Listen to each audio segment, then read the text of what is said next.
저희 교회가 오늘 올해에 60주년을 맞으면서 우리 교회 자체적으로 60년 동안의 역사를 돌아보고 어떠한 정신을 계승하고 앞으로 어떻게 나가야 할 것인가를 두고 정리하는 그런 시간도 가지면서 또한 이 지역사회를 위해서 또 이 세계를 위해서 무엇을 할 것인가를 계획하는 중에 이재철 목사님을 모시고 부흥회를 해서 우리 워싱턴 한인교회만이 아니라 이 지역사회에 그런 도움을 드려야 되겠다 하는 그런 그 계획을 세우고 기도하던 중에 오늘 이 집회를 갖게 되었습니다. 이재철 목사님에 대한 소개는 뭐 따로 드리지 않아도 여러분들께서 이미 잘 알고 계신 줄 믿습니다. 그 뒤에 양력 소개해 보면 저희 사무실에서 미수한 것이 있는데 죄송하게 생각합니다. 퍼킨스 스쿨 오브 디얼러지를 졸업한 것으로 되어 있는데 그건 제가 졸업한 학교입니다.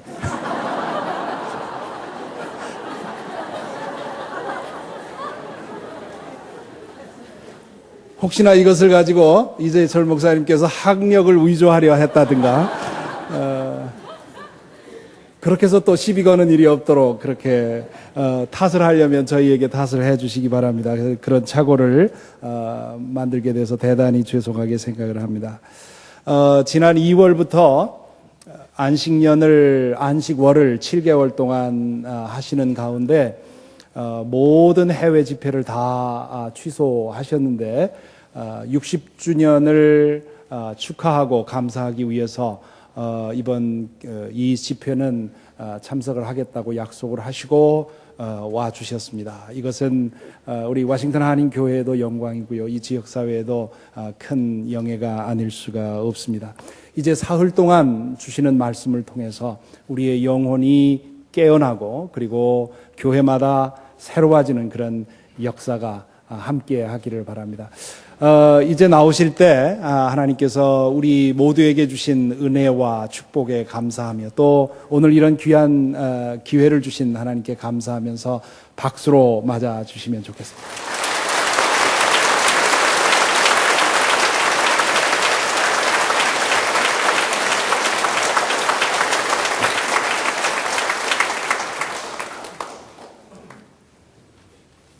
오늘 이 밤에 우리가 이 자리에 모인 이유는 오직 한 가지입니다. 우리 모두 삼위일체 하나님 아버지를 믿기 때문입니다. 그런데 믿음이 대체 무엇입니까? 우리는 모두 하나님을 믿는 그리스도인들입니다. 그런데 왜 그리스도인들이, 왜 이 땅의 교회가 성경이 우리에게 말씀하시는 것처럼 하나님을 믿는 결과로 세상의 빛이 되지 못하고 있습니까? 왜 우리는 이렇게 주중에 밤중에 교회에 나와서 하나님의 말씀을 배울 열심을 지닐 정도로 믿음의 열심을 지니고 있음에도 불구하고 오늘날 한인 그리스도인들은 국내에서뿐만 아니라 이 북미 땅에서도 교회 밖 한인 사회로부터 비판과 조롱의 대상으로 전락하고 있습니까? 그 이유는 우리 모두가 믿음을 잘못 이해하고 있기 때문일 것입니다. 오늘 본문에 보면 한 동네에 불의한 재판관이 있습니다. 그리고 또 가난한 과부가 있습니다. 성경에서 과부는 가장 연약한 사람의 상징입니다. 이 과부가 억울한 일을 당해서 불의한 재판관을 찾아가서 억울함을 풀어달라고 호소합니다. 한 번을 찾아가지 않았습니다. 자주 찾아갔습니다. 이 재판관이 불의한 사람이라고 하는 것은 자기의 직책을 이용해서 자기 사익을 추구하는 사람이라는 뜻입니다. 그런 사람은 절대로 판결을 곧게 하지 않습니다. 자기 주머니를 먼저 생각합니다. 이 과부가 돈이 있을 리가 없습니다. 재판관에게 뇌물을 줄 수 있을 이유가 없습니다. 재판관은 그 과부의 소리에 귀를 기울이지 않습니다. 그러나 이 과부가 자꾸 찾아가니까 어느 날 불의한 재판관은 이렇게 생각합니다. 내가 저 연약한 여인의 이야기를 들어주지 않으면 앞으로도 계속 찾아오겠지. 그러면 내가 귀찮으니까 그저 한번 봐주자. 주님께서 그 말씀을 하시고 본문 6절에서 7절을 통해서 이렇게 말씀하십니다. 제가 가지고 있는 성경은 개역 개정판입니다. 주께서 또 이르시되 불의한 재판장이 말한 것을 들으라 하물며 하나님께서 그 밤낮 부르짖는 택하신 자들의 원한을 풀어주지 아니하시겠느냐? 그들에게 오래 참으시겠느냐? 내가 너희에게 이르노니 속히 그 원한을 풀어주시리라. 불의한 재판관도 한 불쌍한 과부가 뇌물도 없이 와서 계속 부탁하면 귀찮아서라도 그 부탁을 들어준다면 하물며 하늘에 계신 하나님 아버지께서 택하신 당신의 백성의 기도를 왜 들어 응답하시지 않겠느냐? 주님께서는 쉬지 않고 계속 기도해야 할 것을 가르치시면서 비유로 이 말씀을 하셨습니다. 만약에 주님께서 이 말씀을 하시고 끝나셨더라면 흔히 우리가 오해하듯이 그리스도인의 믿음 역시 불교 신자들의 믿음과 다를 바 없이 나의 원함을 풀어달라고 나의 소망과 나의 바람만을 하나님 앞에서 밤이고 낮이고 새벽마다 울부짖고 응답받는 것을 믿음이라고 이해할 수 있습니다. 그런데 예수님께서 그렇게 말씀하시는 것으로 끝나지 않았습니다. 이 단락은 8절 제일 마지막 구절을 통해서 이렇게 대반전을 이룹니다. 그러나 인자가 올 때에 세상에서 믿음을 보겠느냐 하시니라. 지금 주님께서 기도를 말씀하시면서 기도는 쉬지 않고 계속 하는 것이다. 기도하면 살아계신 하나님으로부터 응답받는 것이다 라고 말씀하시면서 제일 마지막에 말씀하시기를 그러나 인자가 이 세상 끝날에 올 때에 믿음을 보겠느냐 반문하십니다. 무슨 의미이겠습니까? 나의 바람, 나의 욕구, 나의 뜻만을 하나님 아버지 앞에서 반복하는 것은 하나님께서 우리에게 요구하시는 믿음은 아니라는 것입니다. 내가 나의 소원만을 아뢰는 것이 그래서 응답받는 것이 믿음이라면 불상 앞에서 기도하는 불교 신자나 십자가 앞에서 기도하는 그리스도인이나 무슨 차이가 있을 수 있겠습니까? 인자가 이 세상 끝날에 다시 올 때 믿음을 볼 수 있겠느냐? 주님께서 이 세상 끝날에 오실 때에도 그리스도인들 가운데에서 대부분의 그리스도인들은 언제나 그랬듯이 자기의 생각, 자기의 뜻, 자기의 바람, 자기의 소망만을 위해서 하나님 앞에 기도하는 그 자체만을 믿음으로 오인하고 있을 것이다. 이런 의미입니다. 믿음은 하나님에 대한 알무로 끝나지 않고 하나님에 대한 알무로 끝나면 믿음은 관념이 되죠. 하나님에 대한 알미, 삶으로 이어지는 전 과정을 포괄하는 것이 믿음입니다. 그래서 믿음은 구체성을 결여할 수가 없습니다. 삶의 토대는 추상적인 관념이 아니라 구체적인 현실이기 때문입니다. 믿음이라고 하는 것은 추상적인 단어입니다. 보이지 않는 하나님을 믿는 것입니다. 그러므로 믿음이 무엇인지 구체적인 의미로, 구체적인 단어로 그것을 해석하고 재정립하려는 노력을 지니지 아니하는 한 우리의 믿음은 아무리 열심을 가진다 할지라도 추상성에서 벗어날 수가 없습니다. 구체성을 결여한 믿음은 현실 도피책, 공허한 이론에 지나지 않게 됩니다. 많은 그리스도인들이 주일 예배를 끝난 뒤에 나가면서 목사님께 악수를 합니다. 그리고 은혜 많이 받았습니다. 이렇게 인사합니다. 여러분, 은혜 많이 받았다는 것이 무슨 말입니까? 목사님, 저는 지금까지 제 아내를 제 남편을 정오하면서 살았습니다. 저는 지금까지 그 모든 잘못이 제 남편, 제 아내에게 있다고 확신하면서 살았습니다. 그런데 오늘 목사님 설교를 들으면서 그 모든 잘못이 내게 있음을 깨달았습니다. 내가 오늘부터 내 남편을, 내 아내를 사랑하기로 결심했습니다. 그 사람이 은혜 받은 사람입니다. 목사님, 내가 지금까지는 내 주머니를 위해서 불법을 저지르면서 살았습니다. 탈세도 했습니다. 그런데 내가 오늘 목사님의 설교를 들으면서 하나님께서 나로 하여금 뿌리 내리게 해주신 이 미국 땅에서 미국의 법을 존중하면서 살도록 내가 하나님 앞에서 결단하게 되었습니다. 은혜를 끼쳐주셔서 감사합니다. 이것이 은혜입니다. 이처럼 은혜가 무엇인지를 구체적으로 생각하고 규명하지 아니할 때 은혜는 목사님 설교 듣다가 눈물 한번 핑 도는 것, 가슴이 한번 찡해지는 것으로 끝나버립니다. 그 순간이 지나면 아무것도 없습니다. 아무런 삶의 변화가 없습니다. 믿음이 무엇입니까? 이 추상적인 단어의 구체적인 뜻을 우리는 매일매일 새롭게 구체화시켜갈 때 우리의 믿음이 구체적인 삶으로 드러나게 되는 것입니다. 제가 회복의 신앙이라는 책 속에서 이 추상적인 믿음을 구체적인 10개의 다른 단어로 재정리한 적이 있습니다.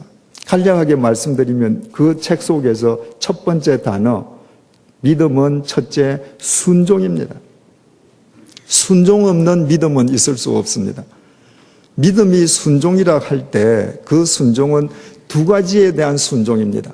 첫째는 하나님 말씀에 대한 순종입니다. 내가 누구를 믿는다고 하면 그 사람의 말을 믿는 것입니다. 여러분들께서 이재철 목사를 믿는다라고 제게 말씀을 하시면서 제가 여러분들에게 말씀을 드릴 때 속으로 아유 저건 거짓말, 아유 저것도 거짓말, 그러면 저를 믿으시는 게 아닙니다. 여러분들께서 저를 믿으신다면 설령 여러분께서 이성으로는 믿지 못할 말씀을 제가 드릴지라도 저를 믿으신다면 여러분들은 100% 저를 신뢰하시는 것입니다. 하나님의 말씀에 대해서 순종하지 않고서 하나님을 믿는 방법은 있을 수 없습니다. 순종의 두 번째 대상은 주어진 상황에 대한 순종입니다. 내게 주어진 현재의 모든 상황, 내가 지금 병들었을 수 있습니다. 가난할 수 있습니다. 고통 속에 있을 수 있습니다. 괴로움의 터널 속에 빠져 있을 수 있습니다. 그 모든 상황은 나의 체질을 아시는 하나님께서 나를 바로 세우시기 위해서 주신 상황임을 믿고 그 상황을 받아들이는 것, 순종하는 것, 그것이 믿음입니다. 모세는 40년 동안 미디안 광야 상황에 순종했습니다. 골리앗을 물리친 다윗은 사울 왕의 질투심 때문에 근 10년 동안 망명 생활을 했습니다. 미친 짓까지 하면서 살아야 했습니다. 그 상황을 믿음으로 받아들였습니다. 그 상황 속에서 그들은 정금 같은 하나님의 도구로 새롭게 빚어진 것입니다. 믿음은 두 번째로 용기입니다. 내가 하나님의 말씀에 순종하고 주어진 상황에 순종하기 위해서는 용기가 필요합니다. 그리스도인들은 누구보다 용기 있는 사람이어야 합니다. 하나님께서 아브라함에게 본토 친척 아비 집을 떠나서 한 번도 가본 적이 없는 가나안 땅으로 가라고 명령하실 때 아브라함은 총각이 아니지 않습니까? 처가 있지 않습니까? 딸린 가솔들이 있지 않습니까? 그들을 데리고 미지의 땅으로 가는 것 용기 없이는 안 됩니다. 이집트의 왕자였기 때문에 이집트의 군사력이 세계 최강임을 알고 있는 모세에게 하나님께서 칼 한 자루, 창 한 자루 주시지 않고 혈혈단신으로 가서 내 백성을 구해오라고 말씀하실 때 그 명령에 순종하는 것은 용기입니다. 처녀 마리아에게 네가 아이를 낳으리라. 처녀가 아이를 낳으면 돌에 맞아 죽습니다. 말씀대로 되어질지어다. 순종하는 것은 용기입니다. 성경에 나오는 모든 믿음의 위인들은 용기 있는 사람들이었습니다. 세 번째로 믿음은 시선입니다. 믿음이 용기라면 그 용기의 원천은 나 자신이 아닙니다. 용기의 원천을 나 자신으로 삼으면 만용입니다. 만용은 나를 주저앉히고 나를 망치는 흉기입니다. 그 용기의 원천은 오직 하나님이십니다. 그래서 참된 믿음의 사람은 자기의 시선을 하나님께 고정시키는 사람입니다.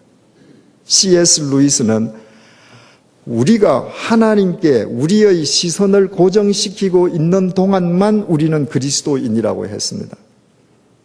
나는 루이스의 말에 100% 동의합니다. 저는 목사입니다. 목사면 여러분들과 다릅니까? 다르지 않습니다. 똑같이 죄성을 가진 인간입니다.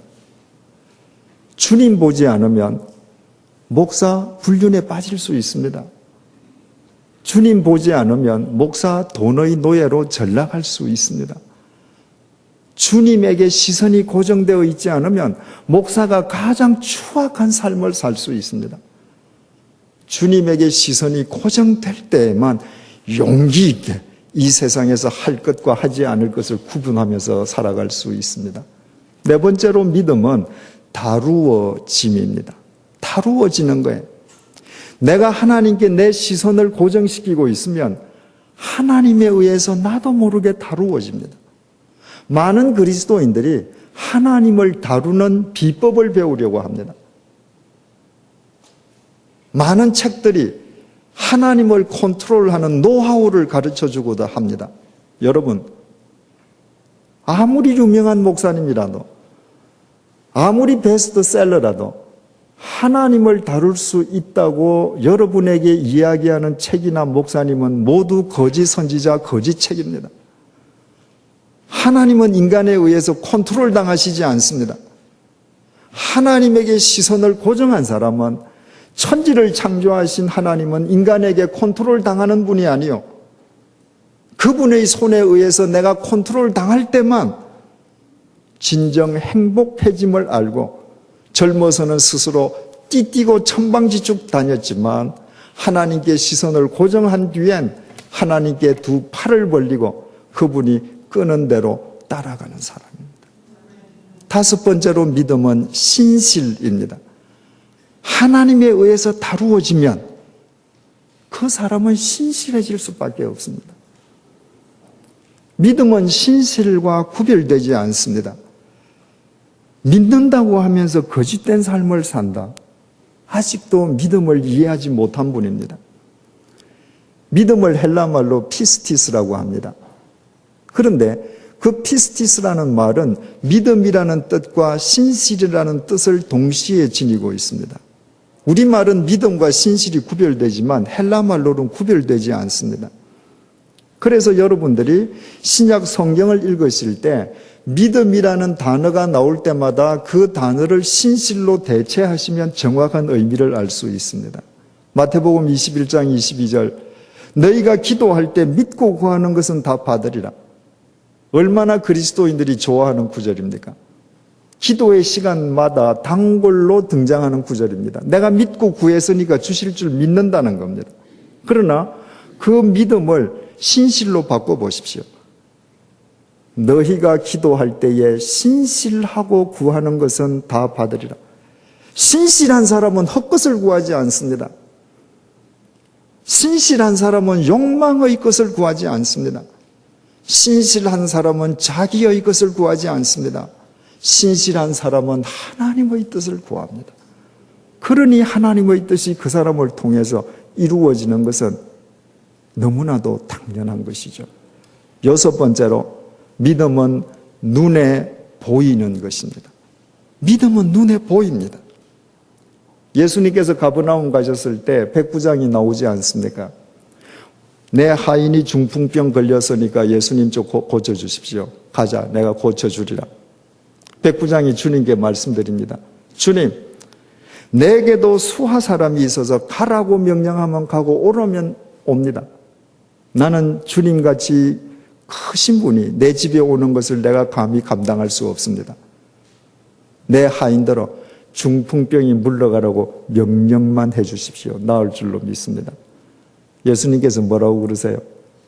내가 이스라엘에서 이만한 믿음을 보지 못하였노라. 믿음은 눈에 보이는 겁니다.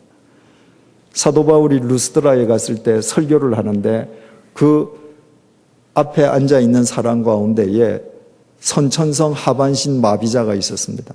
그런데 설교를 하다가 그 선천성 하반신 마비자에게 구원받을 만한 믿음이 있는 것을 보고 봤습니다. 눈으로 봤습니다.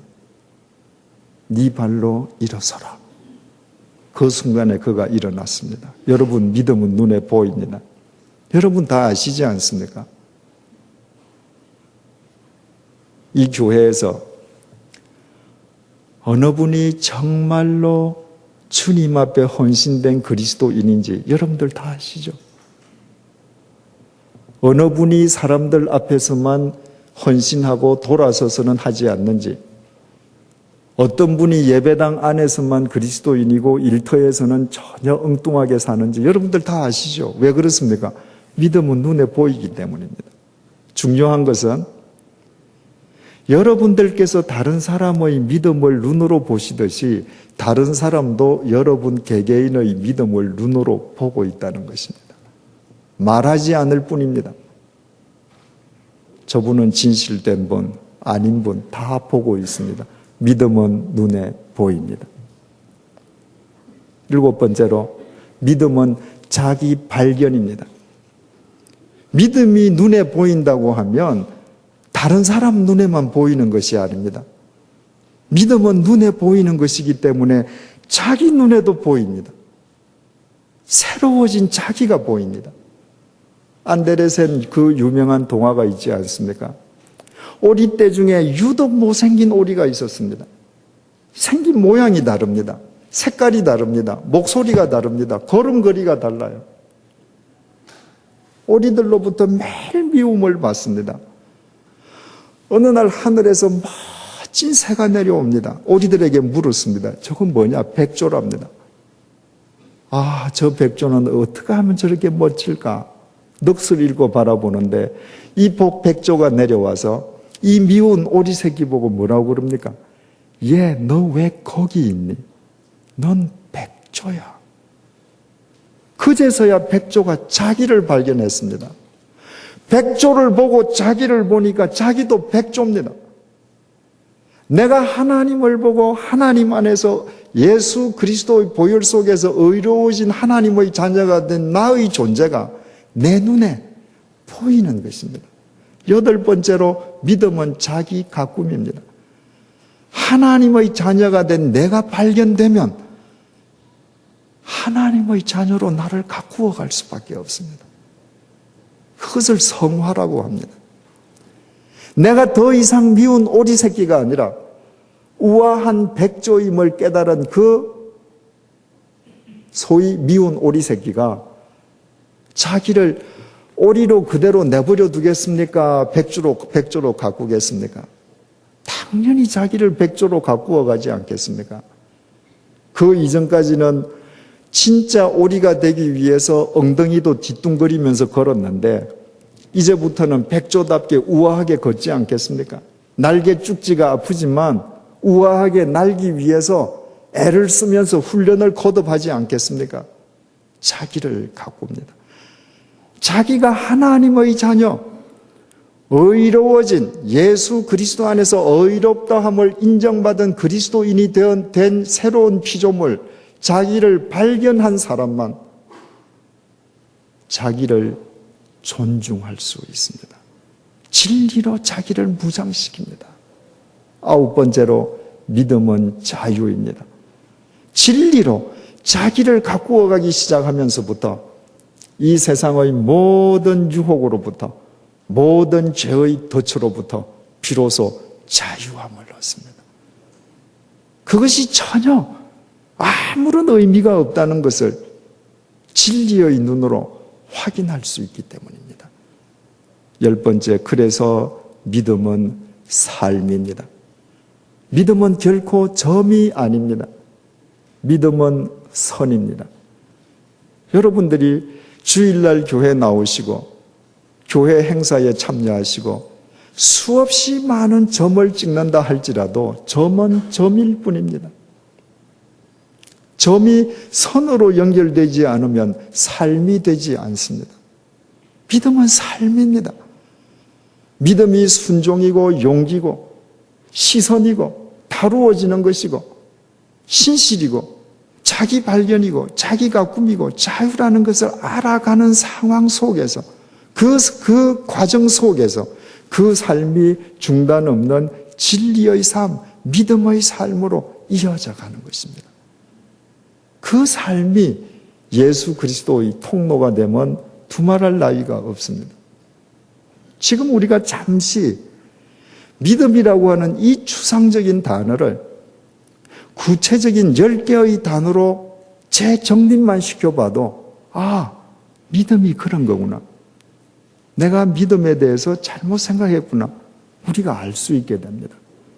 그렇다면 우리는 계속 이 믿음을 날마다 더 구체적인 의미를 재정립시켜 나아가야 하고 그렇게 될수록 우리의 믿음은 더 성숙해지는 것입니다. 그래서 오늘도 우리가 믿음은 무엇인가 또 더 구체적인 단어로 다시 한번 더 깊이 정립을 시켜보기로 하겠습니다. 첫째로 믿음은 구도입니다. 요한복음 1장 1절 말씀입니다. 태초에 말씀이 계시니라. 이 말씀이 하나님과 함께 계셨으니 이 말씀은 곧 하나님이시니라. 요한복음 1장 14절입니다. 말씀이 육신이 되어 우리 가운데 거하심에 우리가 그의 영광을 보니 아버지의 독생자의 영광이요 은혜와 진리가 충만하더라. 우리가 너무나도 잘 아는 말씀입니다. 하나님이 말씀이시라는 것입니다. 말씀이신 하나님이 당신의 말씀으로 천지를 지으셨습니다. 그 말씀이 육신을 입고 이 땅에 오셨습니다. 우리에게 당신 자신을 계시해 주시기 위함이었습니다. 말씀이 육신을 입고 오신 그분이 하나님의 독생자 예수 그리스도시라는 것입니다. 이것이 오늘날 우리의 번역 성경이 우리에게 전해주는 내용입니다. 한국 개신교 역사상 최초로 번역된 신약 성경은 1887년 만주 봉천에서 발간된 예수 선교 전서입니다. 그 성경을 만주 봉천 지방에서 선교하시던 로스 선교사님이 번역하셨기 때문에 로스역 성경이라고도 말을 합니다. 그러니까 지금부터 약 124년 정도 전에 번역된 성경이죠. 그 성경은 똑같은 말을 이렇게 번역했습니다. 요한복음 1장 1절입니다. 처음에 도가 있되 도가 하나님과 함께하니 도는 곧 하나님이시니라. 요한복음 1장 14절입니다. 대저 도가 육신을 입어 넉넉히 은총과 진리로 우리 사이에 거하여 우리가 그 영화를 본 것이 아버지가 낳은 외아들의 영화와 같으니라 하더라. 태초에 말씀이 계셨고 그 말씀이 육신을 입고 오신 분이 예수님이시다. 말씀 참 모호할 수 있습니다. 왜냐하면 나에게는 내 아버지 말도 말씀이거든요. 여러분들은 목사님의 설교도 말씀이라 그러잖아요. 그런데 124년 전에 그 로고스라는 단어를 최초의 성경은 도라고 번역했습니다. 태초에 도가 있었습니다. 그 도가 육신을 입고 이 땅에 오셨습니다. 그분이 예수 그리스도이십니다. 그러므로 그 예수 그리스도를 믿고 쫓는다는 것은 그 도를 쫓는 것입니다. 그리스도인은 도인이 되는 것입니다. 도인이 되지 않고는 그리스도인이 될 수 없습니다. 예수님께서 승천하시면서 우리에게 주신 지상 명령이 있습니다. 땅끝까지 이르러 내 증인이 되라는 것입니다. 이 도의 증인이 되라는 것입니다. 그래서 성경은 계속해서 바울이 비시디아 안티옥에 가서 그 도를 전하거를, 그래서 우리는 전도, 그 도를 전해야 하는 전도의 사명을 갖고 있습니다. 생각을 해보십시오. 우리가 그 구도를 쫓는 도인이 되지 않고 어떻게 전도를 합니까? 지금 생각하듯이 흔히 입으로 말을 하듯이 전도는 입으로 하는 것이 아닙니다. 내가 먼저 그 도를 쫓고 내가 도인이 되어 그 도의 삶을 전하는 것입니다. 세상의 구도자들처럼 참된 도의 길이 어디 있는지를 알지 못해서 동가씩 서가숙 하면서 방황하는 구도를 의미하지 않습니다. 2000년 전에 예수 그리스도께서 이 땅에서 보여주시고 우리 앞에 펼쳐놓으신 그 길, 그 도를 쫓는 도인이 되는 것입니다. 여러분, 어감이 어떻습니까? 내가 그리스도인이 된다는 것과 내가 도인이 된다는 것, 우리 자세가 달라지지 않습니까? 오늘날 이 미주 땅에서 그리스도인들이 그 그리스도의 도를 쫓는 도인이 된다면 교회가 이 땅을 새롭게 하는 원동력이 되지 않겠습니까? 예전에 우리가 어릴 때 도인이라는 말을 많이 썼습니다. 도인들이 계셨습니다. 저분은 도인이시야. 그러면 그분들 앞에서 사람들은 다 숙연해집니다. 왜? 도인들은 다른 사람들과 구별된 삶을 살거든요. 거룩이 무엇입니까? 거룩은 구별입니다. 이 세상과 구별된 삶을 살면 도인입니다. 우리가 도인이 되지 못하는 것은 세상과 구별된 삶을 사는 구도자가 되지 않기 때문입니다. 그렇게 해서 우리가 세상을 새롭게 하는 것이 아니라 교회가 세상에 압도당하면서 사는 것입니다.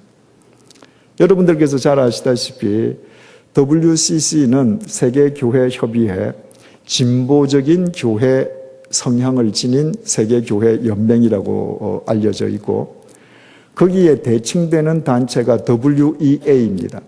세계복음주의 연맹입니다. 거기에는 보수적인 신앙을 가진 교회 연맹입니다. WCC, WEA, 진보적이고 보수적이니까 어떤 사안에 대해서 같은 목소리를 내기가 쉽지 않습니다.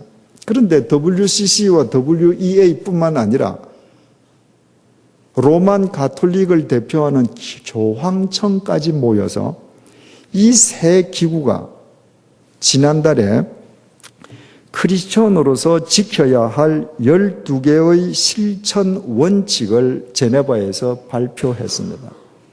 그러니까 진보주의 교회이든 보수적인 교회이든 가톨릭 신자이든 적어도 그리스도인이라고 하면 이 두 가지의 실천은 삶 속에서 반드시 이루어져야 된다는 기본 원칙입니다.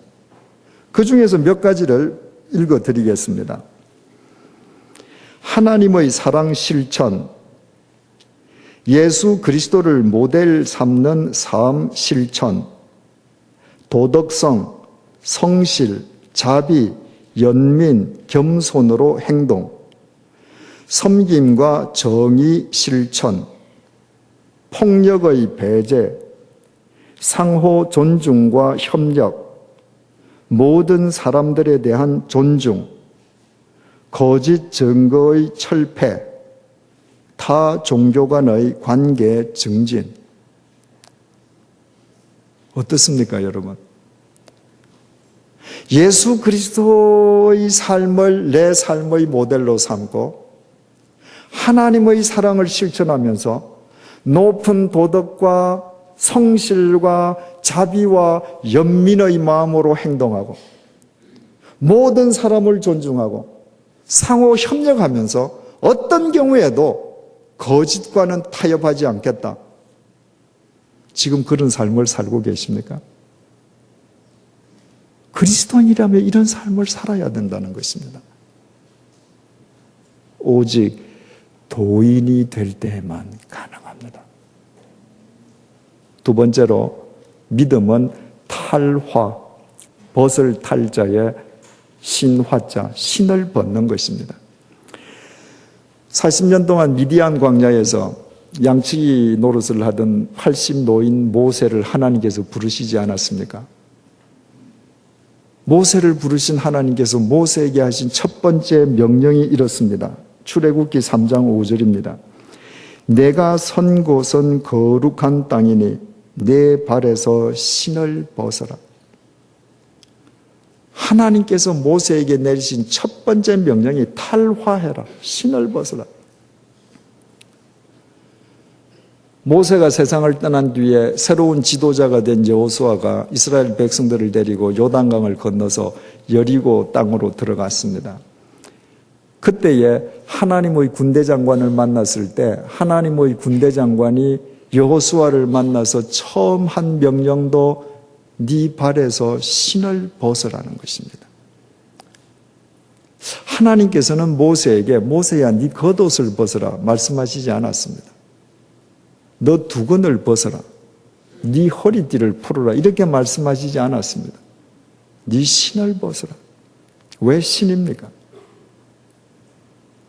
여러분 세상 살다 보면 사랑하는 가족들 가운데 먼저 세상을 떠나시는 분들이 계시지 않습니까?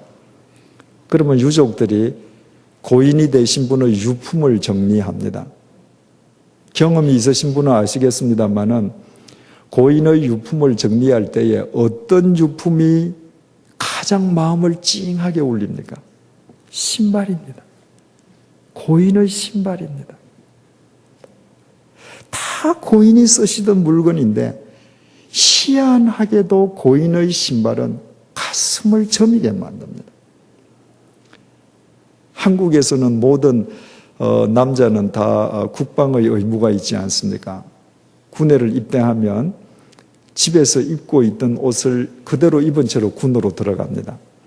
그러면 그 다음 날 군에서는 입고 들어온 옷을 다 벗겨요. 그리고 나라에서 군복, 신 다 지급하거든요. 그러면 한 일주일쯤 지나면 집으로 군에서 소포가 옵니다. 바로 내 아들이 입고 군에 갔던 모든 옷, 신 전부 다 박스에 넣어서 집으로 부모한테 보내주는 겁니다. 경험이 있으신 어머니들 계시겠지만 그 박스를 열고 뭘 보고 어머니가 웁니까? 아들 신을 보고 웁니다. 왜 그렇습니까?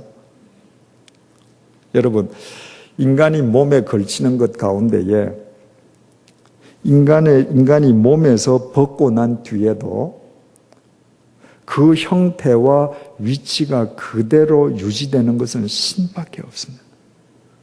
내가 옷을 벗지요. 두면 꺼집니다. 내가 모자를 쓰고 있다 벗으면 모자는 형태가 그대로 있죠. 놓으면 위에 있던 게 아래로 내려갑니다. 신은 내가 벗어도 형태가 그대로 있습니다. 3,400년 전에 모세가 신던 샌들도 마찬가지예요. 그런데 형태가 그대로 있을 뿐만 아니라 인간이 몸에 부착하는 것, 착용하는 것 가운데에 오직 신발만 인간의 전 존재를 수용하면서도 형태를 그대로 지니고 있습니다. 내가 양말을 신어도 양말도 나의 모든 체중을 다 받아주죠. 그러나 양말도 벗으면 꺼집니다. 옷도리는 내 상체만 가려요. 신발은 나의 전 존재를 수용하는데 이 신발만의 형태가 그대로 있습니다.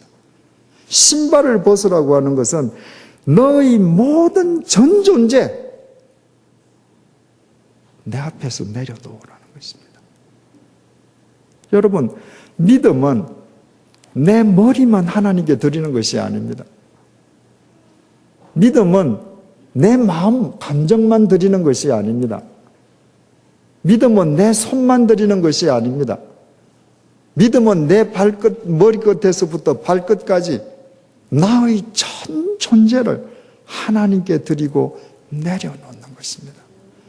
나의 생각과 나의 뜻과 모든 것을 그분의 아래에 내려놓는 것입니다. 왜 벗으라고 그러십니까? 당신의 것으로 채워주시기 위함입니다. 모세가 신발을 벗을 때에 40년 동안 양치기 하던 희망 없는 80 노인에 지나지 않았습니다. 그러나 하나님 앞에서 신발을 벗었다가 똑같은 신발인데 그 신발을 다시 신었을 때 그는 위대한 출애굽의 지도자가 되었습니다. 그의 전 존재를 내려놓을 때에 하나님께서 당신의 것으로 채워주셨기 때문입니다. 우리가 주님을 쫓아 따라갈 때 때로 고독할 수 있습니다. 고통스러울 때가 있습니다. 언제 끝날지 앞이 보이지 않는 캄캄한 터널을 오늘도 내일도 끝도 없이 걸어가야 할 때가 있습니다. 그럼에도 불구하고 우리가 하나님 앞에 우리의 전 존재를 내려놓을 때 하나님 아버지께서는 당신의 사랑으로, 능력으로, 자비로, 은총으로 우리를 채우십니다. 그래서 우리로 하여금 전혀 새로운 삶으로 나아가도록 인도하시는 것입니다. 우리가 구도하는 것은 내 능력으로 구도하는 것이 아닙니다. 주님께서 채워주시는 그 은혜가 우리와 함께 하기에 우리가 그 길을 쫓는 도인이 될 수 있는 것입니다. 그래서 기독교는 자력 종교가 아니라 타력 종교입니다. 불교는 스스로 깨달아서 스스로 구원을 얻어야 합니다.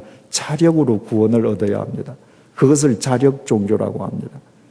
기독교는 내 밖에 있는 그리스도께서 나를 채워주시고 나를 인도해 주시고 나를 구원해 주심으로 그분의 은혜 속에서 그 길을 쫓는 타력 종교입니다.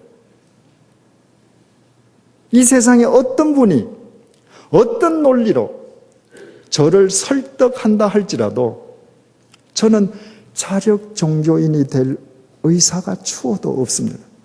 저는 저 자신을 잘 압니다. 저는 허랑방탕한 사람이었습니다. 흉측한 인생을 살았습니다. 제 스스로 이 삶을 청산하고 싶다고 얼마나 결심했겠습니까? 다 실패했습니다. 그러나 내 밖에 계신 그리스도, 그분께서 나를 찾아오심으로 그분이 나를 수렁에서 건져주시고 나를 인도해 주셨습니다. 그래서 나는 다시 태어나도 그분을 쫓는 타력 종교인으로 살아갈 것입니다. 세 번째로 믿음은 여백입니다. 누가복음 24장 1절에서 3절 말씀입니다. 안식 후 첫날 새벽에 이 여자들이 준비한 향품을 가지고 무덤에 가서 돌이 무덤에서 굴려 옮겨진 것을 보고 들어가니 주 예수의 시체가 보이지 않더라. 우리가 잘 알다시피 예수께서 십자가에 못 박혀 돌아가시고 무덤에 장사 지내신 지 사흘째 되는 새벽에 주님을 쫓고 사모하던 여인들이 주님의 시신에 향품을 발라드리기 위해서 주님의 묘를 찾아갔습니다. 당시 중동 지방에서는 우리처럼 땅 속에 매장하는 것이 아니라 동굴 속에 시신을 안치하는 장묘법이기 때문에 이런 관습이 있을 수 있었던 것이죠. 갔더니 무덤이 이미 돌문이 열려 있습니다. 누가 열었을까 하고 들어가 보았더니 그 동굴 속에 있는 돌바위 위에 안치되어 있던 주님의 시신이 보이지 않았습니다. 비어 있었습니다. 여러분, 무덤은 왜 무덤입니까? 무덤 속에 시체가 있어야 무덤입니다. 그런데 응당 있어야 될 시체가 없었습니다. 빈 여백이었습니다. 그 빈 여백은 생명과 신비의 여백이었습니다. 주님께서 부활하셨기에 그 속에 생명의 여백이 생긴 것입니다. 신비의 여백이 생긴 것입니다. 내가 부활하신 주님을 믿는다면 내 삶 속에 그 여백을 남겨드리는 것입니다. 주님 앞에 나의 전 존재만 내려놓는 것이 아니라 내 삶의 전반에 걸쳐서 주님께서 역사하실 여백을 내가 내어드리는 것입니다. 두바이 한인교회라는 교회가 있습니다. 서울에서 비행기를 타고 남쪽 항로로 홍콩, 태국, 인도, bombe이 거쳐서 중동을 지나서 유럽에 이르기까지 그쪽 항로에서 서울을 제외하고 가장 많은 교인이 모이는 한인교회입니다. 그 한인교회 담임 목사님은 신철범 목사님이십니다. 지난 2월 달에 그 두바이 한인교회는 오래전부터 이슬람권 선교의 천병 역할을 하는데 해마다 이슬람권에 있는 선교사님들을 초청해서 그 쉼과 안식과 체험의 프로그램을 열어드립니다. 지난 2월 달에도 이슬람권에서 선교하시는 선교사님 40가정을 초청했는데 부부 아이들 합쳐서 120명이 왔습니다. 그 120명의 항공권까지도 모두 그 교회가 부담했습니다. 4박 5일까지 그 120명을 초청해서 영성 프로그램을 만들어 드리고 그분들을 쉬게 해드리는 데 소요된 돈이 2억 원이었습니다. 제가 안식월이 시작되면서 두바이에 가서 그 선교사 대회하는 것을 보면서 참 마음속에 감동의 눈물이 흘렀습니다. 제가 주님의 교회를 목회하던 92년입니다. 어느 젊은 여인으로부터 편지를 받았습니다. 내용은 이런 내용입니다. 자기 남편은 신학교 신대원을 나왔습니다. 누구보다도 두 사람은 열심으로 주님을 섬기기로 헌신하고 주님을 위해서 살려고 애를 썼는데 아이를 낳았더니 뇌성마비 아들이 나왔습니다. 그것이 빌미가 되어서 어느 교회에서도 이분을 교역자로 받아주는 교회가 없었습니다. 주의 종이라면 자식들이 복받은 자식이 태어나야 될 터인데 뇌성마비 아이를 가진 목회자가 어떻게 교회에서 사역할 수 있겠느냐는 것입니다.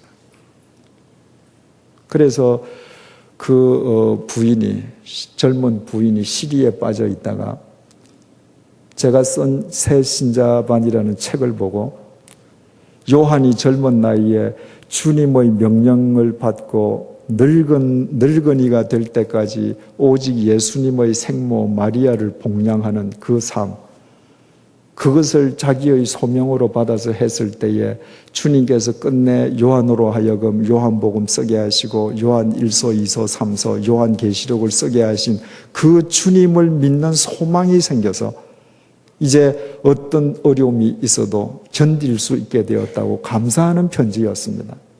제가 그 편지를 받고 분노를 느꼈습니다. 대한민국 교회에 대해서 분노를 느꼈습니다. 그런 젊은 목회자, 뇌성마비 아들을 가진 목회자를 위로해 주어야 될 교회가 뇌성마비 자식을 가졌다고 해서 써주지 않고 모두가 퇴짜를 놓는다는 데 대해서 분노했습니다. 그래서 그 부인에게 편지를 써서 당신 남편을 한번 만나게 해 주십시오. 그래서 그 남편을 만났습니다. 그래서 제가 혹 나하고 같이 사역할 의사가 있습니까? 그랬더니 이분이 정말 감사한데요. 계속 몇 년 동안 퇴짜를 맞다가 바로 며칠 전에 어느 교회에 파트타임 자리가 났다는 것입니다. 제가 프로포즈한 건 전임이에요. 그런데 파트타임 자리를 자기가 가겠다고 약속했기 때문에 하나님 앞에서 그 교회에 가는 것이 옳다고 생각됩니다. 호의는 고맙지만 이해해 주십시오. 제가 그분이 더 마음에 들었습니다. 웬만한 분 같으면 지난 약속 파기할 수 있잖아요. 명분 있지 않습니까? 이건 파트타임이 의인 전임이니까요. 제가 1년을 기다렸습니다. 1년이 지나서 다시 그분에게 전화했습니다. 이제 1년 동안 근무했으니까 이제는 오실 수 있겠습니까? 오겠습니다. 그래서 저하고 같이 사역을 했습니다. 3년 동안 사역하고 제가 제네바에 가서 3년 있다가 제가 올 때 주님의 교회에서는 당시 전임 교역자, 담임 목사님 아닌 전임 교역자들은 임기가 6년이었거든요. 6년 하면 1년 안식년을 드리고 퇴임하기로 되어 있습니다. 그래서 6년 사역을 끝내고 안식년을 하고 있었습니다. 그런데 제가 제네바에 있을 때 두바이 한인교회라고 하는 조그마한 교회가 교회 분열로 인해서 그 진통을 겪는데 도와달라는 이야기를 듣고 제가 2번을 찾아가서 교우님들 만나서 집회하고 서로 이야기하면서 그 교인들이 서로 화해하게 되고 그래서 저한테 목회자를 청구해달라고 했습니다. 그래서 신 목사님에게 목사님이 가십시오. 그분은 두바이가 어딘지도 모르고 갔습니다. 그때만 해도 두바이 한인교회는 조그만 교회였습니다. 그런데 그 교회가 횟수를 거듭하면서 그렇게 은혜로운 교회가 되어서 이슬람권 선교를 위한 안티옥 교회 역할을 감당하는 것을 볼 때 제 마음이 감동될 수밖에 없었습니다. 여러분 생각을 해보십시오. 내성마비 아이를 낳고 교회로부터 버림받고 눈물 흘리던 한 젊은 여인이 한 권의 책을 읽고 자기 마음속에 담았던 모든 것을 토로해서 글을 써서 보낼 때 그 편지 한 통이 10년이 지나서 그런 역사를 이루리라고 상상인들 했겠습니까? 우리 주님은 이런 분입니다. 그런데 사람들은 모든 것을 자기가 다스려야 합니다. 그 부부가 자기들 머리로 아무리 설계했다 할지라도 그런 역사가 일어나겠습니까? 주님 앞에 여백을 드려야 합니다. 저는 주님의 교회, 제네바 한인교회, 지금 100주년 기념교회 3번 목회를 합니다마는 제가 목회하는 3교회는 모두 예산이 없습니다. 결산은 철저하게 합니다. 회계사가 감사를 하고 원장 자체를 교인들에게 다 공개합니다. 그러나 우리는 예산이 없습니다. 어떻게 하나님의 역사를 인간의 예산 속에 제한시킬 수 있겠습니까? 내년도 헌금을 얼마 주실지 우리가 어떻게 알겠습니까? 많이 주실 수도 있고 적게 주실 수도 있지 않겠습니까? 그래서 우리는 예산이 없습니다. 그 여백을 남겨둡니다. 하나님께서 역사하실 그 여백 위에 주님께서 주시면 주시는 대로 우리는 겸손하게 최선을 다해서 우리가 행하여야 될 일을 하는 것입니다. 그 여백이 많으면 많을수록 하나님의 역사는 더 오묘하게 일어나는 것입니다. 4번째로 믿음은 안경입니다. 사도 바울이 고린도후서 4장 18절을 통해서 이렇게 증언합니다. 우리가 주목하는 것은 보이는 것이 아니요 보이지 않는 것이니 보이는 것은 잠깐이요 보이지 않는 것은 영원함이로다. 우리는 다 보이는 것을 따라서 살아갑니다. 그런데 바울은 우리가 주목해야 할 것은 보이지 않는 것이라고 합니다. 믿음은 보이는 것 속에서 보이지 않는 그것을 보는 안경을 쓰는 것입니다. 그 안경 없이는 세속주의에서 벗어날 수가 없습니다. 2000년 전에 광야에서 예수님과 사탄의 대결이 있었습니다. 사탄이 예수님을 유혹합니다. 네가 하나님의 아들이면 돌로 떡을 만들어 먹어라. 네가 하나님의 아들이면 높은 데서 뛰어내려서 능력을 보여라. 네가 나에게 절하면 천하 만국 권세와 영화를 주리라. 사탄이 제시한 게 뭡니까? 전부 눈에 보이는 겁니다. 오늘날 여러분들이 다 추구하는 겁니다. 여러분이 목적으로 삼는 겁니다. 거기에 대해서 예수님께서는 뭐라고 대답하십니까? 사람이 떡으로만 살 것이 아니요 하나님의 입으로 나오는 모든 말씀으로 살 것이라. 하나님을 시험하지 마라. 하나님을 경배하고 다만 그만 섬기라. 예수님의 답변은 너는 보이는 것을 쫓지만 나는 보이지 않는 그분을 쫓겠다는 것입니다. 그 대결은 예수님이 이 땅에 오시기 1400년 전에도 있었습니다. 시내 광야, 그 광야에서 이스라엘 백성들은 눈에 보이는 황금 송아지를 만들었습니다. 그때 모세는 시내산에서 보이지 않는 하나님으로부터 하나님의 말씀을 받았습니다. 눈에 보이는 황금 송아지를 모세는 하나님의 말씀의 계명판을 던져서 부정합니다. 여러분, 우리가 이 세상을 살아가는 이 세상은 한치 앞이 보이지 않습니다. 내일 무슨 일이 일어날지 알지 못합니다. 그런 의미에서 이 세상 자체가 광야입니다. 광야이기 때문에 세상 사람들은 끊임없이 눈에 보이는 것을 추구하라고 유혹합니다. 눈에 보이는 것 없으면 안 된다고 우리를 부추깁니다. 그러나 주님께서는 눈에 보이는 것은 잠깐이요 보이지 않는 것은 영원함이니 보이지 않는 것을 추구하라고 우리에게 권면합니다. 제가 예수님과 관련된 또는 성경에 기록되어 있는 사도들과 관련된 여러 유적지를 많이 가봤습니다만은 개인적으로 가장 은혜를 받았던 곳은 터키입니다. 터키는 사도 바울이 1, 2차, 3차 전도 여행을 했던 곳이고 요한 사도가 아시아 7교회를 세웠던 곳이고 동로마 제국의 수도가 그곳에 있으면서 곳곳마다 예배당이 세워져 있던 곳입니다. 그러나 오늘날 터키 순례를 하신 분은 아시겠습니다만 가면 어떻습니까? 가는 곳마다 예배당은 무너져 있습니다. 폐허화되어 있습니다. 이스라엘에 가서 마치 무당사당처럼 희한하게 생겨있는 성당들을 보면 아무런 감동이 없습니다. 그러나 터키에서 비스디아, 안디옥, 다소 그 바울이 다니고 요한 사도가 아시아 7교회를 세웠던 그 흔적을 다니면서 무너진 흔적들만 보면 말할 수 없이 은혜를 받습니다. 거기에는 분명히 뚜렷한 한 가지의 메시지가 있습니다. 끊임없이 보이는 것을 세우는 인간, 끊임없이 보이는 것을 허무시는 하나님. 인간은 끊임없이 보이는 것을 세웁니다. 하나님은 끊임없이 허무셨습니다. 얘들아, 이거 아니야.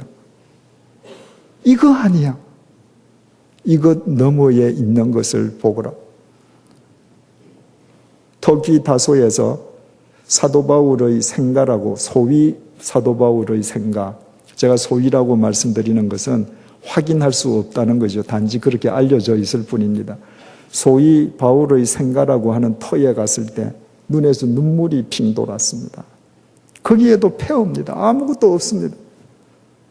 우물터 하나 남아 있습니다. 그 자리에 섰을 때 제 귀에서 바울의 음성이 맴돌았습니다. 우리가 주목하는 것은 보이는 것이 아니요 보이지 않는 것이네. 보이는 것은 잠깐이요 보이지 않는 것은 영원함이니라. 그 똑똑한 사도 바울이 2000년 전에 그의 학력으로, 그의 경력으로, 그의 능력으로 눈에 보이는 황제의 논리를 쫓아서 보이는 것을 추구했더라면 폐허화된 그 건물과 함께 사도 바울은 2000년 전에 중동의 한 줌의 재로 소멸되고 말았을 것입니다. 그는 보이지 않는 것을 보는 안경을 지녔기에 목이 잘려도 감수했습니다. 그리고 오늘까지 성경 가운데에서 우리 가운데에 영원히 살아 있습니다. 우리는 그 안경을 써야 합니다. 다섯 번째로 믿음은 메움입니다. 메움, 구멍을 메우는 것입니다. 학개 1장 6절 말씀입니다. 너희가 많이 뿌릴지라도 수확이 적으며 먹을지라도 배 부르지 못하며 마실지라도 흡족하지 못하며 입어도 따뜻하지 못하며 일꾼이 싹쓸 받아도 그것은 구멍 뚫어진 전대에 넣음이 되느니라. 하나님 보시기에 이스라엘 백성들의 삶이 구멍 뚫린 전대와 같다는 것입니다. 그런데 하나님께서 말씀하신 이 말씀은 이스라엘 백성들의 경제적인 상황만을 의미하는 것이 아니라 이스라엘 백성들의 영적 상태를 의미하는 것입니다. 하나님 보시기에 이스라엘의 영적 상태가 구멍 뚫린 전대와 똑같다는 것입니다. 왜 구멍이 뚫렸을까요? 세계적인 구호단체인 미국의 월드 비전 그 회장이신 리차드 스턴스가 자기의 자서전을 발간을 했습니다. 그 자서전의 제목이 구멍난 복음입니다. 왜 그분이 그런 제목을 붙였는가? 이유가 있습니다. 그 리차드 스턴스와 아주 절친한 친구가 있는데 그 친구는 신학교를 나오고 목회자입니다. 그 친구가 신학교에서 신학 공부를 할 때 기숙사에서 한 방에 있는 동료와 함께 성경을 펴고 성경에서 인간에게 하나님께서 정의 그리고 이웃 사랑을 명령하시는 구절에 줄을 쳤습니다. 무려 2000구절이 나왔습니다. 우리 한글 성경으로 신구약이 약 1750페이지입니다. 그러니까 하나님께서 정의를 요구하시고 이웃사랑, 사람 사랑을 요구하시는 구절이 평균 한 페이지에 한 구절 이상 있는 겁니다. 그 다음에 리처드 스턴스 친구가 줄친 구절을 가위를 가지고 다 오렸습니다. 성경에서 2000구절을 오려낸 겁니다. 그랬더니 성경에서 2000구절을 오려내면 어떻게 되겠습니까? 구멍투성이가 됐죠. 그 신학생이 왜 불경하게도 하나님의 성경을 그렇게 구멍투성이로 만들었는가? 이유는 간단했습니다. 자기 자신을 비롯해서 현대의 그리스도인들이 얼마나 하나님의 말씀을 마음대로 재단하는지, 얼마나 자기 입맛에 맞는 말씀만을 붙잡고 살아가는지를 실증적으로 보여주기 위함이었습니다. 그래서 이 젊은 전도사가 신학교 때부터 딴 교회에 가면 그 구멍투성이의 성경을 보여주면서 여러분의 성경은 구멍이 몇 개입니까? 여러분의 성경은 온전합니까? 그 친구로부터 리차드 스턴스가 깊은 감동을 받았습니다. 그래서 자기의 자서전 제목을 구멍난 복음이라고 붙였습니다. 까닭은 자기가 그동안 마구 성경을 구멍내었던 죄가에 대한 회개인 동시에 앞으로는 온전한 성경을 믿겠다는 결단의 표시였습니다. 여러분의 성경은 어떻습니까? 여러분의 성경이 구멍투성이라면 여러분이 아무리 교회를 열심히 찾는 종교 행위를 한다 할지라도 하나님 보시기에 여러분의 영적 상태는 구멍난 전대처럼 구멍난 누더기일 수밖에 없습니다. 믿음은 뭔가? 그 구멍을 메워가는 겁니다. 온전한 성경을 믿는 것입니다. 메워간다는 것이 무엇을 의미합니까? 내 구미에 맞는 말씀만을 행하는 것이 아니라 이 속에 기록되어 있는 모든 말씀대로 사는 것입니다. 그때 말씀이 내 몸을 통해 육신을 입습니다. 많은 사람들이 왜 하나님의 말씀대로 살지 않고 구멍난 복음을 들고 다니는가? 이유는 간단합니다. 착각에서 비롯합니다. 하나님의 말씀대로 사는 것은 하나님을 위해서라고 착각하기 때문입니다. 하나님을 위해서 살아드리는 겁니다. 하나님을 위해서 살아드리려고 하니까 이 말씀은 무거운 짐입니다. 그래서 가벼운 것만 지겠다는 것입니다. 여러분, 그 착각에서부터 벗어나야 합니다. 내가 하나님의 말씀대로 살지 않는다고 해서 하나님이 하나님 되시지 않는 것 아닙니다. 내가 하나님의 말씀대로 살지 않는다고 해서 예수 그리스도가 구세주가 되지 않는 것 아닙니다. 내가 하나님의 말씀대로 살지 아니해도 하나님에게는 아무런 손해가 없습니다. 그러나 하나님 말씀대로 살지 않으면 나는 죽습니다.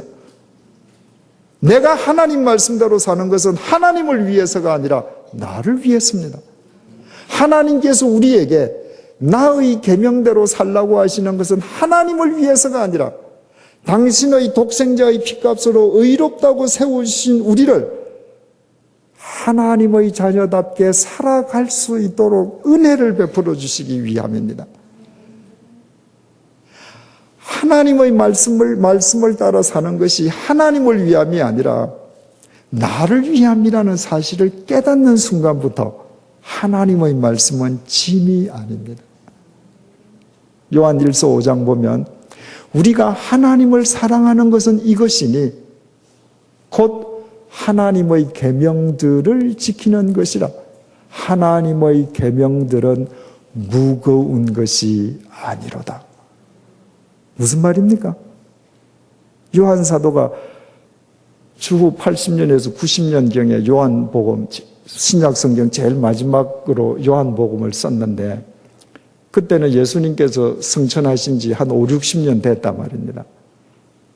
그때 이미 초대교회 그리스도인들 가운데 하나님의 계명을 무겁다고 생각하는 사람들이 있었던 것입니다. 그래서 요한 사도가 아니다. 이건 무거운 게 아니야. 가벼운 거야. 가르쳐 주는 겁니다. 지금은 100세가 가까우신 어르신이신데 이분이 6.25 사변 때 정릉에 계셨고 그런데 그 피난으로 정릉에 그 움막을 치시게 되셨는데 어린 아이들하고 데리고 있는데 먹을 것이 없습니다.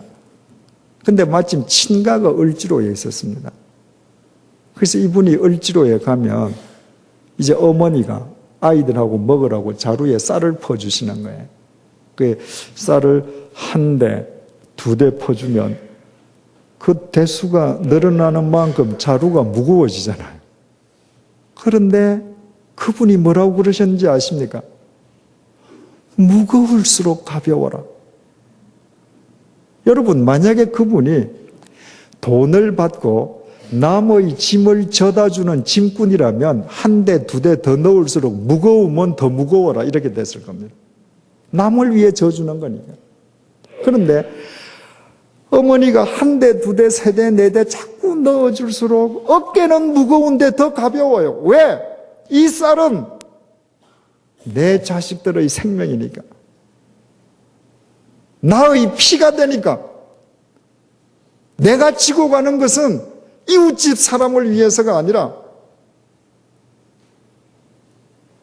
내 사랑하는 가족을 위해서니까 더 퍼주면 퍼줄수록 무거울수록 더 가벼운 거예요. 더 퍼줄수록 생명이 한 달, 두 달 더 길어지는 거니까. 하나님의 계명은 계명대로 살수록 내 생명이고 피입니다. 그분의 말씀은 인생 사용 설명서입니다. 그분의 설명서대로 살 때에만 우리의 인생은 낭비가 없습니다.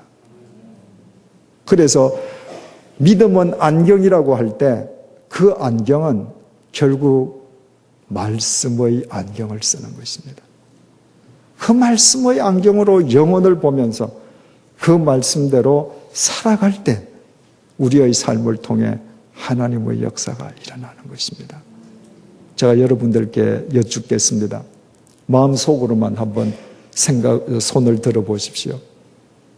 여러분들 가운데에 창세기부터 요한계시록까지 단 한 번이라도 성경을 진지하게 정독해 보신 분 마음속으로 손 한번 들어 보십시오. 손을 들지 못하시는 분은 지금 뭘 믿고 있습니까?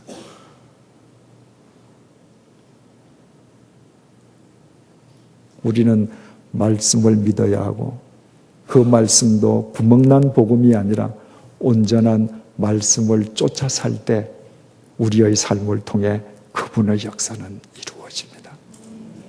여섯 번째로 믿음은 해석입니다.